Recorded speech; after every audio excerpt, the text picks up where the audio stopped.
Bismillahirrahmanirrahim. Alhamdulillahirabbil alamin. Wassalatu wassalamu ala asyrafil anbiya'i wal mursalin wa ala alihi wa sahbihi ajma'in. Subhanaka la ilma lana illa ma 'allamtana innaka antal alimul hakim. Rabbi shrah li sadri wa yassir li amri wahlul 'uqdatam min lisani yafqahu qawli. Amma ba'd. Alhamdulillah ala nikmatil Islam, alhamdulillah ala nikmatil iman, wa kafa biha min ni'mah. Alhamdulillah, segala puji bagi Allah Subhanahu wa taala yang mengkhususkan orang-orang yang Allah taala ingin khususkan, yang mengaruniakan yang Allah taala ingin karuniakan, yang memberi jalan yang Allah taala ingin berikan jalan, yang memberi hidayah, inayah, langkah dan semua anugerah-anugerah hanya kepada hamba-hamba terpilihnya. Dan di sini kita masih membahas tentang orang-orang yang ada di sekitaran Nabi, manusia-manusia yang mendapatkan kenikmatan terbesar, manusia-manusia yang mendapatkan kemuliaan terbesar, manusia-manusia yang ditakdirkan oleh Allah Ta'ala untuk bisa berjalan bersama Nabi, duduk bersama Nabi, berbincang-bincang bersama Nabi, bermajlis dengan Nabi, mendengar suara Nabi, sholat bersama Nabi, dan semua mendengarkan Al-Quran lewat lisan pertama, yaitu Nabi Muhammad Sallallahu Alaihi Wasallam. Ada banyak sekali tauladan yang bisa kita ambil, ada banyak sekali pembelajaran yang bisa kita ambil sedikit demi sedikit. Kalau kita tidak bisa melakukan sesuatu dengan insting kita, maka tiru saja. Jadi Allah Subhanahu wa taala memang memberikan contoh-contoh mulia ini dengan percontohan yang paling atas, dengan percontohan yang paling puncak, kesabaran yang paling puncak, pengontrolan emosi paling puncak, ekspresi cinta dan juga kasih sayang dengan cara yang terindah yang Allah Ta'ala tampilkan lewat manusia-manusia yang ada di sekitaran Rasulullah Sallallahu Alaihi Wasallam. Kalau di pertemuan sebelumnya kita membahas tentang seorang anak mulia, seorang anak yang mendapatkan porsi sangat besar sekali, dekat dengan Nabi, bukan cuma dekat tapi sangat dekat. Dititipkan oleh ibundanya karena berkat kecerdasan ibunya, karena berkat ketulusan iman ibunya, karena berkat sesuatu yang Allah Ta'ala titipkan di dalam hati perempuan solihah ini, maka beliau digerakkan oleh Allah Ta'ala untuk memberikan sesuatu yang paling berharga pada dirinya, yaitu putra tercintanya untuk hidup bersama dengan Rasulullah Sallallahu Alaihi Wasallam, yang membawakan siwaknya Nabi, yang membawakan sandalnya Nabi, yang bawakan tas Nabi, yang nutupi Nabi kalau Nabi ke kamar mandi dan lain sebagainya, sehingga mendapatkan sesuatu yang sangat istimewa. Guru saya pernah mengatakan seorang murid cinta kepada gurunya itu biasa, ya kan? Seorang murid cinta kepada gurunya itu sesuatu yang memang harusnya seperti itu, yang memang harusnya ada pada diri seorang murid. Kalau sudah seorang murid sama gurunya aja nggak bisa cinta, sama orang yang dia mengambil ilmu darinya saja tidak bisa cinta, maka ini murid itu yang bermasalah. Tapi di sini kalau misalkan ada seorang guru perhatian sama muridnya, murid itu ada di dalam hati guru tersebut, murid tersebut memiliki sesuatu yang sehingga gurunya bisa melirik, mendekat, merasa nyaman dan lain sebagainya, ini berarti ada yang spesial pada diri anak tersebut, pada diri murid tersebut. Jadi seorang murid kalau diistimewakan oleh gurunya, ini mesti ada sesuatu, ini mesti ada sesuatu yang berbeda, spesial. Gitu ya. Jadi ini sesuatu yang berbeda, karena itu menunjukkan adanya hal yang istimewa yang ada pada diri anak tersebut. Begitu juga dengan Anas bin Malik. Jadi Anas bin Malik ini bukan cuman sekedar anak kecil pada umumnya. Kita tahu Rasulullah Shallallahu Alaihi Wasallam dengan kepemimpinannya, dengan keperkasaannya, dengan kewibawaannya, tapi sama sekali tidak memberikan jarak dengan anak-anak, sama sekali tidak merasa risih untuk duduk bersama anak-anak kecil, ngobrol bersama anak-anak kecil, berbicara dengan lisan mereka, berbicara dengan omongannya anak kecil ini kan berbeda ya kan.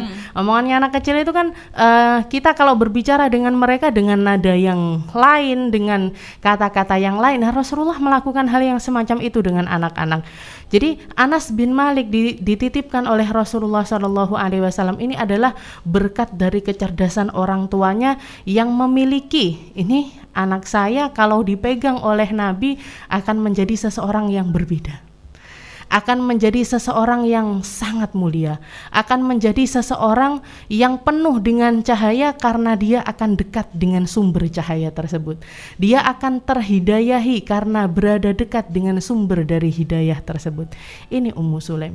Jadi kita sedang membahas tentang ibunda Anas bin Malik. Kalau kita membahas tentang Anas bin Malik dengan kealimannya, dengan banyaknya ilmu yang dia miliki, menjadi rujukan oleh para ulama-ulama, menjadi tempat bertanya dan lain sebagainya, hal itu tidak terjadi serta-merta. Hal itu tidak terjadi begitu saja, tapi ada andil besar dari seorang perempuan yang hebat yang ada di balik Sayyidina Anas bin Malik, yaitu Ummu Sulaim, atau yang kita kenal dengan nama Ghumaisah bintu Milhan al-Mukannah bi Ummu Sulaim. Jadi beliau mendapatkan julukan Ummu Sulaim yang dijuluki oleh orang-orang Mekah. Orang-orang Madinah mengatakan ma sami'na bi imra'atin qad kanat akram mahrun min Ummu Sulaim id kana mahruhal Islam. Kami tidak pernah mendengar seorang perempuan pun, pada saat itu kami belum pernah mendengar seorang perempuan pun yang mendapatkan mahar terindah, yang mendapatkan mahar lebih mulia daripada Ummu Sulaim. Id kana mahruhal Islam, karena dia menjadikan mahar pernikahannya adalah keislaman dari suaminya. Ini Ummu Sulaim. Jadi beliau terkenal karena hal tersebut. Terkenal karena beliau tidak meminta sesuatu apapun dari calon suaminya, dari orang yang datang untuk melamarnya, kecuali ketersediaan dia untuk masuk ke dalam agama Islam, dan itu menjadi mahar pernikahan beliau. Dan pernah juga Rasulullah SAW beliau mengatakan dakhaltul jannah fasami'tu khashfah. Ketika aku pernah diajak berjalan-jalan ke surga bersama dengan malaikat Jibril, di sana aku mendengar suara seorang perempuan. Setelah itu Rasulullah bertanya kepada malaikat Jibril, ya Jibril, mahada ya Jibril, suara apa ini wahai Jibril? Maka Jibril mengatakan hadhil Ghumaisah bintu Milhan. Ini adalah suara dari perempuan yang bernama Ghumaisah bintu Milhan. Jadi mungkin kalau yang sering kita dengar adalah kisah dari Bilal, Sayyidina Bilal bin Rabah, yang suara terompah sandalnya itu didengar oleh Rasulullah ketika Rasulullah ada di dalam surga. Nah, di antara para perempuan pun ada, yaitu Ghumaisah, yang suaranya didengar oleh Rasulullah SAW sebelum orangnya masuk ke dalam surga, sebelum orangnya berada di dalam surga. Kenapa bisa seperti itu? Banyak hal yang ada pada diri Ghumaisah, banyak pembelajaran yang bisa kita ambil dari Ghumaisah. Dikatakan kanatil Ghumaisah bintu Milhan. Siapa beliau? Pertama, beliau adalah seorang perempuan, Abuha Milhan bintu Khalid tazawwajaha Malik bin Nadar. Jadi sebelum agama Islam datang, Ghumaisah ini, atau yang lebih terkenal dengan Ummu Sulaim ini sudah menikah dengan seorang laki-laki yang bernama Malik. Suaminya bernama Malik bin Nadar, fa'anjabat lahu Anasan. Dari pernikahan tersebut beliau mendapatkan seorang putra yang bernama Anas. Jadi Anas bin Malik. Jadi putra dari Malik, putra dari Pak Malik. Yusbiq alaiha min warithi hubbi. Dan dikatakan pernikahan Ummu Sulaim dengan Malik ini adalah pernikahan yang sangat harmonis. Jadi yang laki-laki tahu persis tanggung jawabnya sebagai seorang suami, istrinya pun, yang perempuan pun tahu persis bagaimana menghormati suami, bagaimana berbakti dengan suami. Kemesraan mereka menjadi perbincangan orang-orang Madinah, keindahan rumah tangganya menjadi pembelajaran bagi banyak orang. Jadi sebelum agama Islam datang, keluarga ini sudah menjadi percontohan. Keluarga ini sudah banyak istilahnya yang suaminya seperti itu, yang istrinya istilahnya pasangan serasi lah seperti itu. Jadi banyak orang yang menjadikan keluarga ini sebagai pembelajaran. Wa fi dzati yaumin min ayyamillahil khalidah, tapi sampai datang satu hari di mana orang negeri Madinah ini kedatangan seorang utusan yang diutus oleh Rasulullah SAW untuk berdakwah ke negeri Madinah, yaitu Sayyidina Mus'ab bin Umair bersama Abdullah bin Ummi Maktum mendahului Nabi sebelum Nabi hijrah untuk berdakwah di negeri Madinah. Di antara sekian banyak orang yang mendengar perkataan Mus'ab bin Umair, mendengar dakwahnya Mus'ab bin Umair, banyak di antara mereka yang masuk Islam, dan termasuk salah satu yang langsung memutuskan untuk masuk ke dalam agama Islam adalah Ummu Sulaim. Jadi Ummu Sulaim langsung masuk Islam pada saat itu juga. Fatafattaha lahu qalbul Umaisa kama tatafattahu azahirur riyad litabashiris sabah. Jadi beliau langsung memutuskan masuk Islam, dan begitu pulang ke rumah langsung menghabarkan hal tersebut kepada suaminya, berharap suaminya ikut tersinari dengan cahaya Islam, ikut masuk ke dalam agama Islam juga, tapi ternyata itu tidak terjadi. Jadi Malik atau suami dari Ummu Sulaim waktu itu menolak untuk masuk Islam, bahkan mengatakan kepada Ummu Sulaim, apakah kamu sudah berubah, apakah kamu murtad, apakah kamu keluar dari agama nenek moyangmu? Maka beliau menjawab dengan perkataan, la, saya tidak pernah murtad, saya tidak pernah keluar dari agama nenek moyang saya, tapi amantu billah, tapi sekarang ini aku menjadi orang yang beriman kepada Allah, beriman kepada zat yang sebenar-benarnya untuk disembah, yang menciptakan aku, kamu, dan semua yang ada di alam semesta ini. Bukan menyembah sesembahan yang kamu sembah sekarang ini. Kamu menyembah batang-batang pohon yang ditebang, dipahat oleh pembantu kamu, dipahat oleh budak-budak kamu. Setelah itu kamu menyembah-nyembah dengan perkara yang semacam itu, yang tidak akan bisa memberi manfaat ataupun mudarat kepada kita semua. Jadi sejak saat itu terjadi perdebatan. Sejak saat itu terjadi pertengkaran sampai suatu hari di mana ketika Malik ini masuk ke dalam rumah, mendapati Ummu Sulaim sedang mentalkin putranya satu-satunya, yaitu Anas bin Malik. Beliau mengatakan, qul la ilaha illallah Muhammadur Rasulullah. Wahai Anas, katakan la ilaha illallah Muhammad Rasulullah, tidak ada Tuhan selain Allah, Nabi Muhammad adalah utusannya. Tersulut lagi emosinya Malik sampai ingin melakukan sesuatu yang tidak pantas kepada putranya, entah itu istilahnya mau menyakiti lah. Padahal dulunya beliau adalah seorang laki-laki yang penyayang, sayang sama keluarga dan lain sebagainya, tapi karena hal tersebut maka terjadi pertengkaran.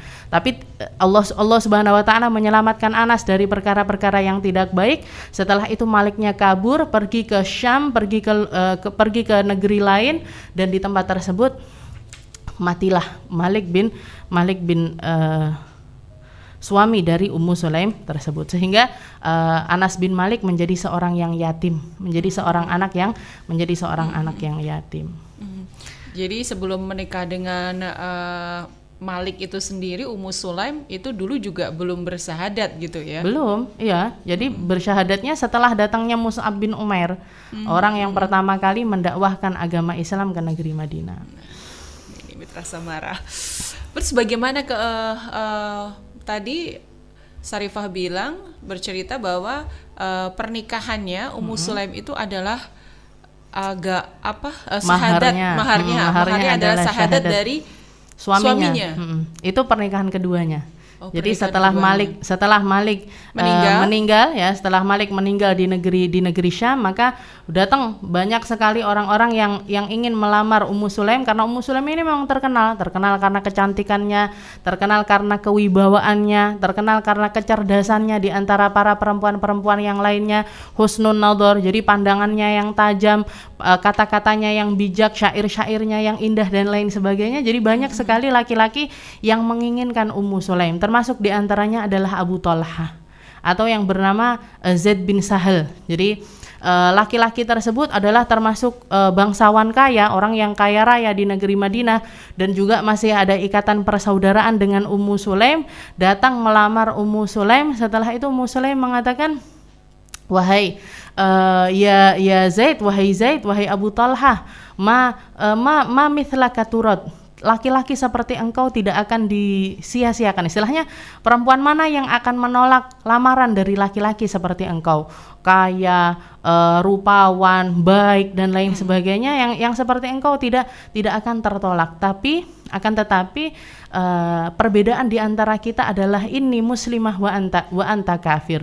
Saya adalah seorang perempuan yang muslim, sedangkan engkau adalah laki-laki yang masih tetap berada di dalam kekafiran. Kalau engkau bersedia untuk masuk Islam, aku tidak menginginkan mahar apapun kecuali keislaman kamu.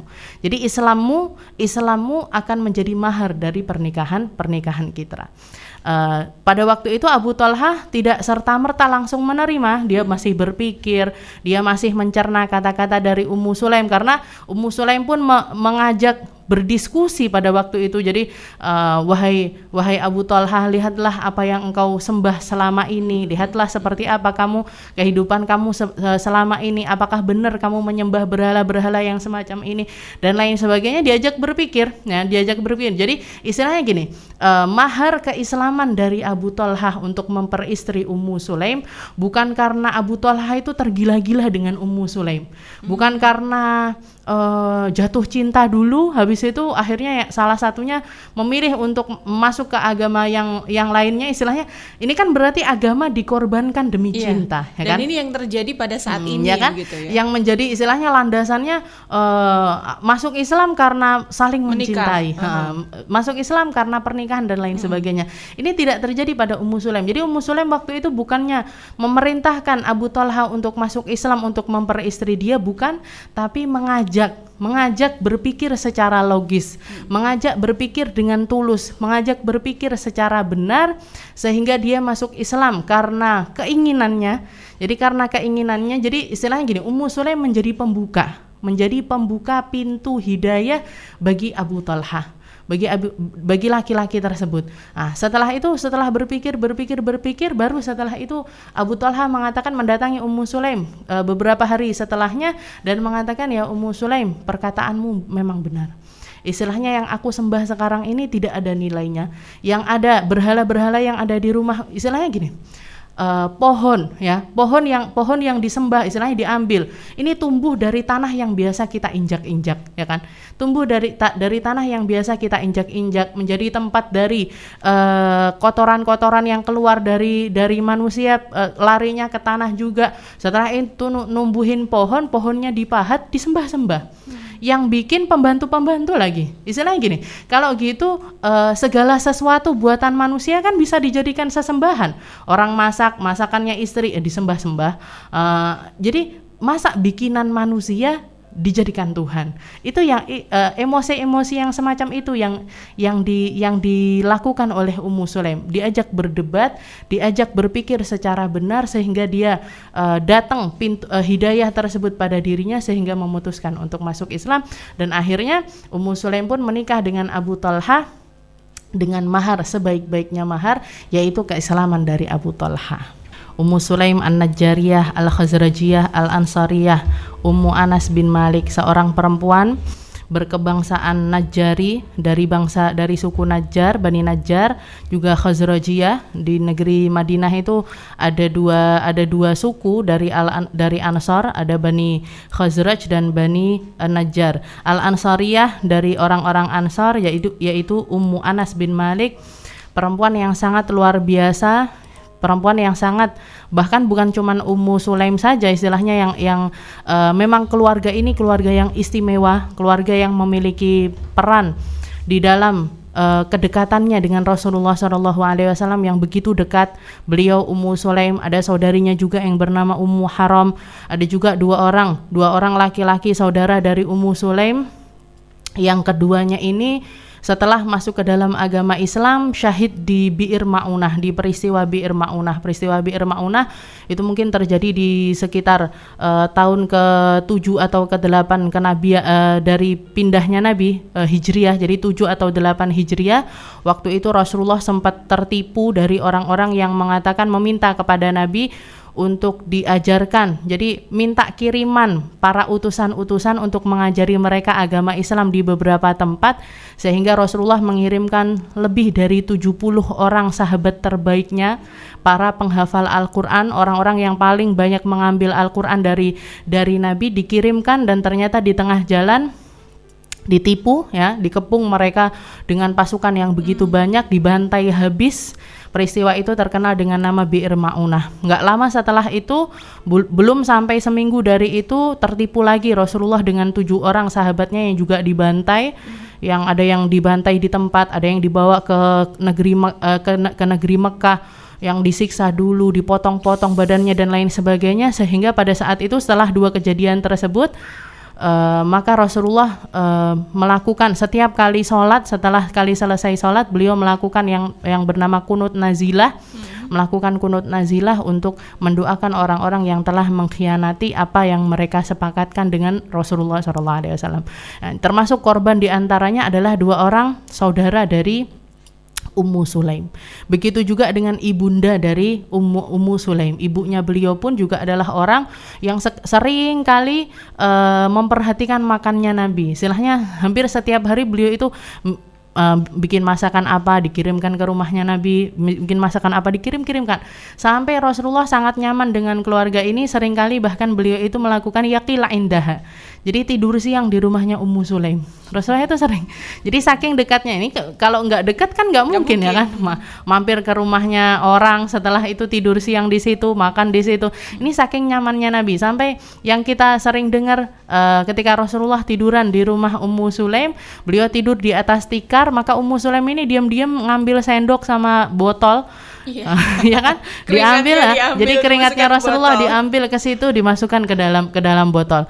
Kadang-kadang juga ketika Rasulullah minum dari bejana, dari gelas ataupun dari girbah, jadi tempat minum yang terbuat dari kulitnya kambing dan lain sebagainya, ini setelah selesai minum,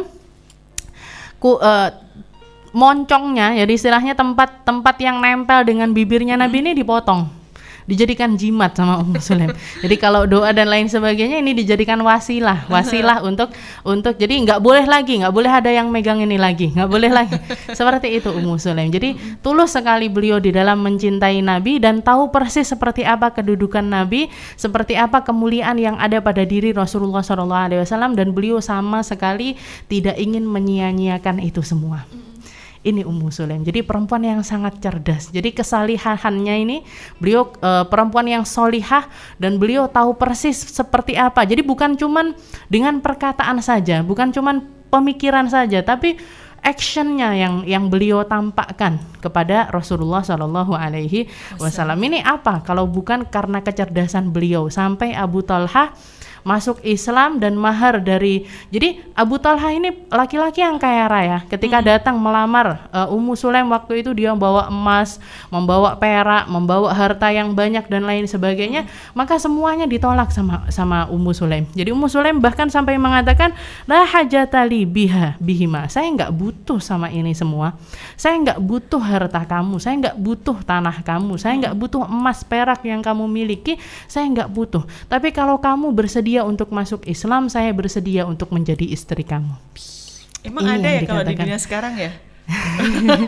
Makanya ini makanya kita katakan ini hil faridah. Beliau perempuan yang mungkin istilahnya mampu dengan lantang, mampu dengan segenap jiwanya mengatakan, saya nggak butuh dengan dunia kamu, yang saya inginkan adalah seorang suami yang saya ingin bersama-sama dengan dia di dunia secara halal, dan saya ingin bersambung. Kebersamaan ini bukan cuma di dunia saja, tapi sampai kelak di akhirat nanti, sampai kelak nanti di surganya Allah Ta'ala, nanti kita tetap bersambung. Karena kalau sudah muslim sama non muslim, yang perempuannya Islam, yang laki-lakinya kafir, maka ini nggak akan mungkin terjadi. Ini yang diinginkan oleh Ummu Sulaim. Dan dikatakan sebelum menikah dengan Abu Talha pun beliau meminta izin kepada putranya, yaitu Anas bin Malik. Jadi beliau bahkan mengatakan kepada Anas bin Malik, wahai Anas, ini jadi ibu kamu tidak akan pernah menikah kecuali dengan izin kamu. kecuali kalau kamu setuju laki-laki tersebut untuk menjadi pengganti dari ayahmu, karena tahu persis beliau ayahnya adalah sosok yang bertanggung jawab, penuh kasih sayang, walaupun agama yang memisahkan mereka, agama yang menjadi penghalang kebersamaan mereka, tapi itu sama sekali tidak disesali oleh Ummu Sulaim, karena itu berarti memang takdirnya suami Malik untuk menjadi seperti itu. Tapi beliau ingin kedepannya atau rumah tangga yang akan dibangun kedepannya adalah keluarga yang memang diridhoi oleh Allah Subhanahu wa Ta'ala. Ini Ummu Sulaim dan juga Abu Talha beserta keluar. Nanti kita akan membahas juga Ummu Haram atau saudari dari Ummu Sulaim ini seperti apa, karena beliau pun juga memiliki peran yang besar di dalam agama Islam. Na'ima Abu Talha bima kana tatahalla bihi Ummu Sulaim min karimis syama'il. Maka setelah itu Abu Talha pun merasakan keindahan yang beliau rasakan, ya, merasakan keindahan yang dirasakan karena memiliki seorang istri yang super solihah. Istilahnya yang mampu berbakti dengan suami tanpa merendahkan, yang mampu jadi muamalahnya dengan Allah Ta'ala luar biasa, muamalahnya dengan Rasulullah luar biasa, muamalahnya dengan putranya dan juga suaminya, ini semuanya seimbang, tanpa menyakiti satu sama lain, tanpa merasa lebih satu sama lain. Ini yang dilakukan oleh Ummu Sulaim, perempuan yang begitu penyayang kepada putranya, yang tahu persis apa yang harus dilakukan kepada putranya. Ketika beliau melihat Rasulullah SAW ketika hijrah ke negeri Madinah, beliau melihat perempuan-perempuan ini berbondong-bondong mendatangi Nabi, yang satu membawa makanan istimewa punya mereka, ada yang bawa kurma, ada yang bawa anggur, ada yang bawa susu, ada yang bawa ini itu dan lain sebagainya. Maka Ummu Sulaim mengatakan mendatangi Nabi sambil membawa Anas bin Malik, seperti yang kita ceritakan di cerita Anas bin Malik waktu itu, ya. Anas bin Malik waktu itu masih berusia 10 tahun. Beliau mendatangi Rasulullah SAW masih dengan jambulnya yang ala anak kecil banget seperti itu, mendatangi Nabi. Setelah itu mengatakan, ya Rasulullah, perempuan-perempuan Madinah membawakan kamu ini itu dan lain sebagainya, dan aku tidak memiliki harta yang lebih berharga bagiku kecuali putraku hadi, kecuali anak tunggalku ini, kecuali anak laki-lakiku yang bernama Anas bin Malik. Istakhdimhu, silahkan engkau suruh jadi apa aja, silahkan. Engkau jadikan anak ini seperti apa, silahkan ya Rasul. Maka Rasulullah menyambut Anas bin Malik dengan sukacita. Dan semenjak saat itu istilahnya pindah rumah, istilahnya sudah nggak bareng ibunya lagi, tapi bersama dengan Rasulullah SAW. Pernah suatu hari dikatakan ketika Anas bin Malik ini diperintahkan oleh Nabi, ausan Nabi, jadi Rasulullah mewasiatkan sesuatu kepada Anas bin Malik. Jadi kalau sudah wasiat ini berarti harus dirahasiakan, istilahnya seperti itu. Jadi Anas bin Malik diperintahkan untuk pergi ke suatu tempat. Jalanlah Anas sendirian pergi ngelewati rumah ibunya. Pas ibunya itu ada di depan rumah, dipanggillah Anas. Wahai Anas, ila aina? Mau kemana kamu wahai Anas? Maka Anas bin Malik mengatakan, ausoni Rasulullah SAW. Saya diwasiati oleh Nabi untuk pergi ke sini. Wa madzak? Disuruh ngapain kamu ke sana? Disuruh ngapain kamu ke sana? Dengan lantangnya Anas bin Malik mengatakan, malia an ufsya sirra Rasulullah SAW. Nggak pantas saya untuk membuka rahasianya Rasulullah SAW. Sama ibunya bisa ngomong kayak gitu. Jadi sama ibunya dan ibunya tidak tersinggung sama sekali. Ummu Sulaim tidak tersinggung sama sekali. Bahkan beliau tertawa sumringah sambil mengatakan, ya waladi hakadha fakun. Wahai putraku, memang harus seperti itu kamu.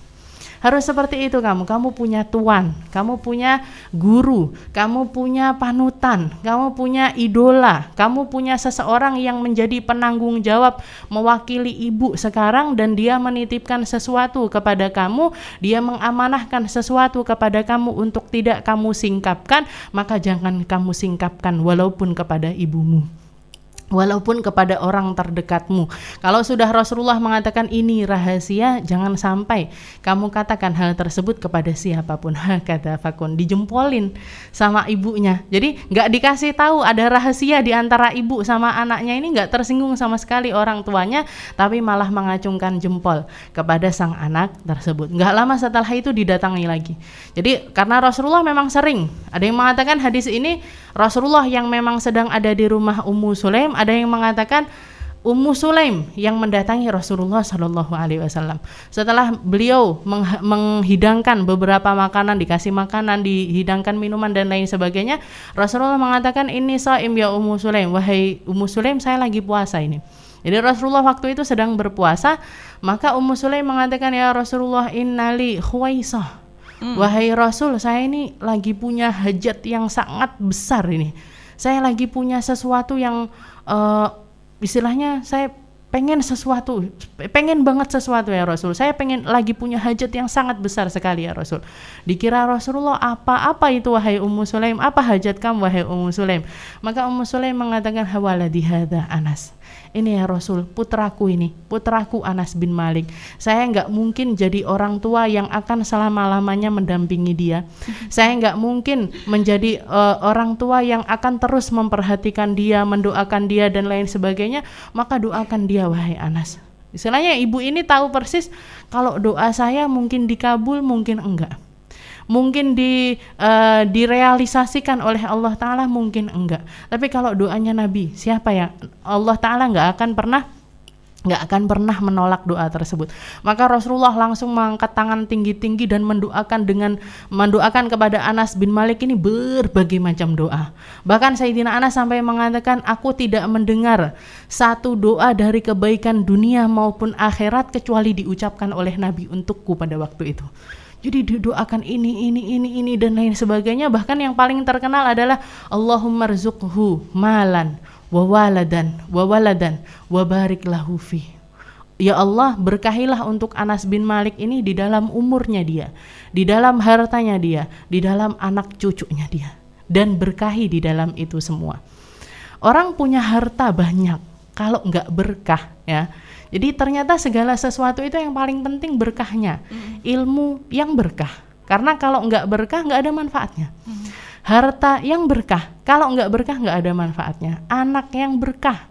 Karena kalau tidak berkah tidak ada manfaat di dalam anak-anak tersebut. Jadi ini yang diminta oleh Ummu Sulaim untuk didoakan. Jadi bagi Ummu Sulaim ini hajat yang luar biasa. Ini adalah sesuatu yang sangat besar. Ini sesuatu yang harus saya harus saya dapatkan. Ini sesuatu yang harus saya realisasikan. Dan di hadapan saya ada Nabi. Di hadapan saya ada Rasulullah Shallallahu Alaihi Wasallam. Jangan sampai saya kehilangan kesempatan yang semacam ini. Didoakan. Dan semuanya terjadi kepada Anas bin Malik seperti yang kita bahas. Beliau punya umur sampai 100 tahun lebih, sampai menemukan orang-orang yang bertanya tentang hal-hal yang aneh-aneh ya kan, yang bertanya tentang keberadaan haudun Nabi, yang menanyakan tentang telaganya Rasul. Anas bin Malik sampai jengkelnya beliau mengatakan, ini saya nggak pernah menemukan orang-orang yang hidup bersama Rasulullah SAW, bahkan nenek-nenek tua sekalipun, perempuan-perempuan yang tua-tua sekalipun, perempuan yang nggak kenal apa dunia luar dan lain sebagainya, mereka semuanya minta agar mendapatkan karunia minum dari telaganya Rasulullah SAW. Dan kalian bertanya dengan pertanyaan yang semacam ini, konyol ini pertanyaan yang konyol sekali yang terlontar pada dan kalian mengaku sebagai ahli-ahli ilmu. Itu yang dikatakan Anas bin Malik. Setelah itu beliau memiliki harta, bahkan sampai dikatakan kebun dari Anas bin Malik yang ada di Irak, beliau punya kebun kurma dan juga anggur. Dikatakan kalau orang lain ini punya kebun setahun panennya sekali, punyanya Anas bin Malik bisa 2 kali panennya, saking berkah dari hartanya. Setelah itu juga beliau memiliki anak-anak, semasa hidupnya saja sampai lebih dari 100 anak dan juga cucu ya. Jadi anak dan juga cucu ini lebih dari 100 orang, sampai beliau seringkali mengatakan kepada anaknya ataupun cucunya, kamu anaknya siapa? Nama kamu siapa? Kamu anaknya siapa? Padahal cucunya sendiri. Lupa. Ini Sayyidina Anas bin Malik. Jadi berkah sekali. Semua berkah dari doanya Rasulullah Sallallahu Alaihi Wasallam, dan pembuka dari doa tersebut adalah ibundanya. Pembuka dari doanya Nabi adalah ibundanya yang meminta hal tersebut. Maka jadilah ini perempuan, untuk para perempuan ini, jadilah perempuan-perempuan yang cerdas. Jadilah perempuan-perempuan, kalau misalkan tidak bisa berdoa sendiri, tidak bisa melakukan sendiri, maka contoh saja Contoh saja apa yang dilakukan oleh Ummu Sulaim, contoh saja yang dilakukan oleh Sayyidah Fatimah Zahra, Sayyidah Khadijah, Sayyidah Aisyah, yang mereka melakukan hal itu semuanya karena berkah dari iman yang ada di dalam diri mereka, karena keimanan yang luar biasa yang ada pada diri mereka, sehingga sehingga melakukan hal yang semacam itu. Ummu Sulaim tahu persis makna dari apa yang dikatakan oleh ibunda dari Sayyidah Maryam ketika beliau mengatakan, ketika hamil pertama kali beliau mengatakan, inni nadartu laka ma fi batni muharraran, ya Allah, saya ini bayi yang saya kandung di dalam perut saya ini saya nadarkan untukmu muharrar, dan anak ini bebas dari saya lepaskan dia. Saya lepaskan dia. Saya tidak mengharapkan manja-manja sama dia. Saya enggak mengharapkan dia mengkhidmati saya. Saya tidak mengharapkan dia menjadi dekat dengan saya, dan tidak sama sekali.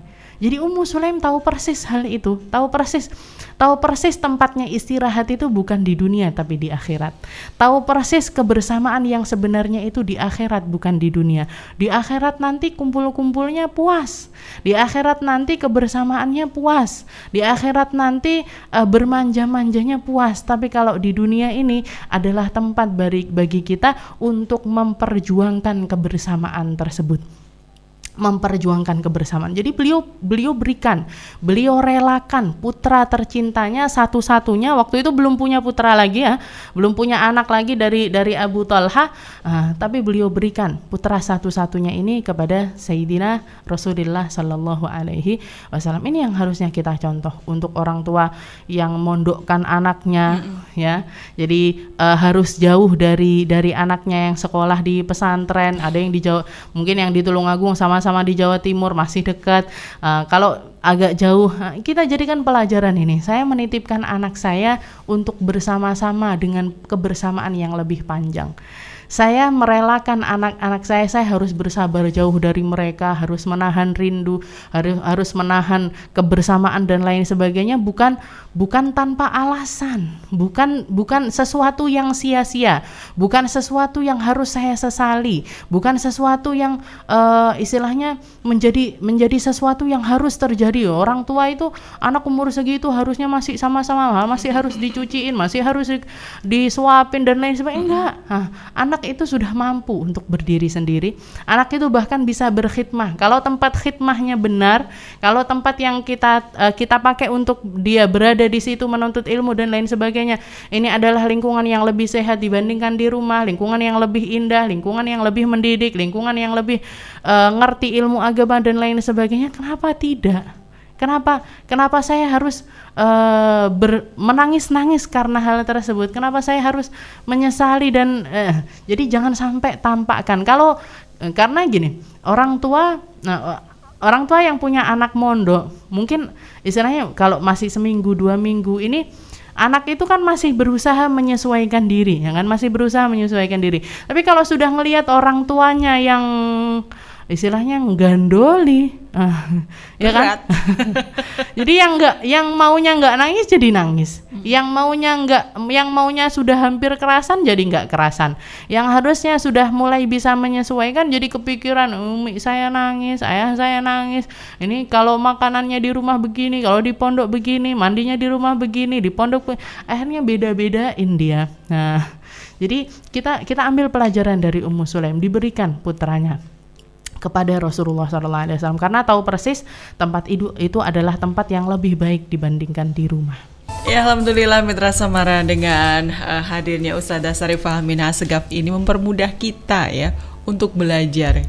Ini di depan Sarifah ini kitabnya banyak, terus tulisannya juga ada beberapa resum dan sebagainya. Kata yang susah itu gatuk-gatuk nih gitu. Memang biar berurutan gitu. Betul, ya Sarifah ya. Jadi biar gampang diterima oleh otak kita itu memang harus ada resum-resum khusus gitu ya. Betul. Yang mempermudah kita untuk memahami sejarah. Apalagi di sejarah ini. Betul. Ya. Yang pastinya terkhusus untuk perempuan, bagaimana awal mula pernikahan yang mungkin beda agama dan dijadikan itu pintu hidayah. Siapa tahu pernikahan ini adalah pintu hidayah yang seperti yang Abu Tolfah tadi ya, yang menikah dengan Ummu Sulaim dan memiliki anak-anak juga ya nanti. Betul. Ya. Karena kalau misalkan kita belajar hadis atau belajar tafsir, biasanya kan di situ cuma disebutkan ini karena sahabat ini, karena sahabat ini. Kadang kita itu bingung, Ummu Sulaim ini katanya suaminya namanya Malik, karena putranya namanya Anas bin Malik. Kok ini setelah itu kok suaminya namanya Abu Talha ya. Kadang-kadang disebutnya juga Zaid dan lain sebagainya. Karena orang-orang di zaman Nabi kan mereka punya nama, punya julukan, punya kunyah dan lain sebagainya. Tadi ya. Iya, kayak misalkan Sayyidina Ali, namanya Ali bin Abi Thalib, tapi beliau dijuluki Madinatul Ilm. Bahkan juga sering dijuluki juga sama dipanggil oleh sahabat-sahabatnya ya, Aba Turab ya, laki-laki yang penuh debu dan lain sebagainya kan. Nah, jadi sering dijuluki kunyahnya Abul Hasanain, ayah dari dua orang Hasan dan lain sebagainya. Jadi kadang-kadang kita untuk mengurutkan itu, kenapa Ummu Sulaim punya anak namanya Anas bin Malik, berarti kan suaminya harusnya Malik, tapi ternyata Malik itu suami pertama. Setelah itu beliau punya suami yang kedua, yaitu yang bernama Abu Talha. Kita lanjutkan sedikit ya. Jadi Naimah Abu Talha bimakana tatahalla bihi Ummu Sulaim min karimi syama'il. Jadi beliau akhirnya setelah berumah tangga dengan Ummu Sulaim, dikaruniai seorang anak, seorang putra yang dijuluki dengan nama Abu Umair, ya, dipanggilnya namanya Amr, dipanggil dengan Umair, dan anak ini pun akrab dengan Rasulullah SAW, dekat sekali dengan Nabi. Bahkan Rasulullah seringkali bercanda dengan Umair ini, mengatakan ya Aba Umairah ma fa'alan nughairah, karena anak ini punya peliharaan burung-burung kecil. Jadi Rasulullah menanyakan kabar dari burung-burung peliharaan dari Abu Umair ini tadi. Nah, ternyata anak itu putra dari Ummu Sulaim yang kedua, dari suaminya yang kedua, yaitu putra dari Abu Talha, ini nggak berumur panjang. Beliau ketika masih di usia yang masih sangat kecil sekali, sakit parah sekali. Ketika di tengah sakitnya ini, ayahnya atau Abu Talha pergi safar, pergi berdagang dan lain sebagainya. Ketika di tengah perjalanan ini, si Abu Umair ini meninggal dunia. Jadi putra Ummu Sulaim yang kedua ini meninggal dunia. Ketika suaminya datang, jadi istilahnya gini, hari ini putranya meninggal, malam harinya suaminya datang dari safar. Ketika Ummu Sulaim mengatakan kepada orang-orang yang ada di rumah, orang-orang yang dari sekitarnya, jangan kabarkan tentang kematian putraku kepada ayahnya. Jadi rahasiakan tentang kematian Abu Umair ini tadi. Rahasiakan, nanti biar aku sendiri yang mengatakan kepada dirinya. Begitu suaminya datang, disambut dengan makanan yang istimewa, bahkan dia pun dandan pakai wangi-wangian dan lain sebagainya. Sampai akhirnya suaminya pun melakukan hubungan suami istri waktu itu. Dan di pagi harinya Ummu Sulaim mengatakan, ngajak ngobrol setelah sarapan dan lain sebagainya, mengatakan kepada Abu Talha, wahai suamiku, apa pendapatmu kalau misalkan ada seseorang menitipkan barang kepada seseorang? Misalkan ada yang menitipkan sesuatu kepada kita. Setelah itu dia datang untuk mengambil barang yang dititipkan tersebut. Maka laki-laki Abu Talha pun mengatakan, ya memang sudah seharusnya untuk dikembalikan. Maka Ummu Sulaim mengatakan, innalillahi wa inna ilaihi raji'un. Anakmu, putramu telah diambil oleh pemiliknya. Titipan yang diberikan kepada kita telah diambil oleh pemiliknya, dan dan sekarang kita memang harus bersabar. Shock apa enggak? Jadi istilahnya shock sekali laki-laki. Jadi Abu Talha sangat shock sekali mendengar apa yang dikatakan oleh Ummu Sulaim. Tadi malam kita melakukan yang semacam itu, setelah itu kita makan-makan dengan nyamannya dan lain sebagainya, padahal putraku meninggal dunia, padahal putraku baru saja diambil oleh Allah, yang harusnya kita berkabung, yang harusnya kita berduka, kan seperti itu kan harusnya. Tapi istilahnya Abu Talha ini shock sekali sampai mengatakan, wahai Ummu Sulaim, akan aku adukan kamu kepada Rasulullah. Akan aku adukan apa yang kamu perbuat kepadaku kepada Rasulullah SAW. Kamu biarkan aku melakukan yang semacam ini, padahal di kamar sebelah ada mayat dari anakku, ada jenazah dari putraku. Istilahnya marah besar. Abu Thalha marah sekali kepada Ummu Sulaim. Setelah itu mengadukan apa yang terjadi malam itu kepada Rasulullah. Tapi Rasulullah cuma tersenyum sambil mengatakan barakallahu lakuma fi lailatikuma. Semoga Allah memberkahi apa yang terjadi pada kalian di malam tadi. Cuman itu yang keluar dari lisan Nabi, enggak marah Nabi dan lain sebagainya. Setelah pulang dan ternyata tidak lama setelah itu ternyata Ummu Sulaim hamil. Ummu Sulaim hamil, punya anak laki-laki yang kedua, dan para sahabat mengatakan dari putra yang lahir pada waktu itu cucunya istilahnya keluar lagi 7 orang laki-laki anak dari cucu dari Ummu Sulaim yang semuanya menjadi para penghafal Al-Quran. Berkah dari doanya Rasulullah SAW. Istilahnya gini, kalau kita katakan level kesabaran apa yang dimiliki oleh Ummu Sulaim, level istilahnya harusnya kan laki-laki yang biasanya yang bisa lebih sabar, yang biasanya lebih bisa ngontrol emosi. Jadi terlebih biasanya kalau ibu kehilangan anak itu pasti nggak ada yang nggak bilang stres atau shock, itu pasti akan seperti itu. Makanya jadi ini yang terjadi pada Ummu Sulaim. Jadi imannya mengalahkan segalanya.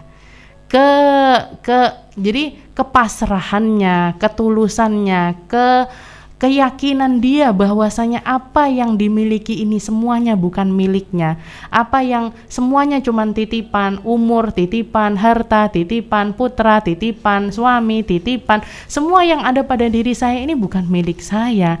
Jadi karena ternyata segala sesuatu yang kita merasa itu adalah milik saya, itu yang membuat sakit ketika itu hilang, ya kan? Ini rumah saya, maka ketika rumah itu hilang sakit. Ini tas saya, ketika tas itu hilang sakit. Ini sandal saya, ketika sandal itu hilang sakit. Ini putra saya, ketika putra itu hilang sakit. Dan Ummu Sulaim mampu mengalahkan itu semuanya, bahkan bisa melayani suaminya, memasakkan, bahkan sampai ke tingkat berhubungan suami istri di malam ketika putranya itu meninggal dunia. Jadi ini yang terjadi pada Ummu Sulaim. Haliyahnya, istilahnya rohnya dia sudah tidak ada di dunia. Rohnya dia bukan lagi menjadi manusia normal dunia, tapi sudah menjadi manusia langit. Sudah menjadi roh langit, sudah menjadi roh yang menyatu dengan apa yang dengan cahaya-cahaya yang Allah Ta'ala miliki, menyatu pada diri Ummu Sulaim. Ini Sayyidah Ummu Sulaim bintu Milhan, ibunda dari Anas bin Malik.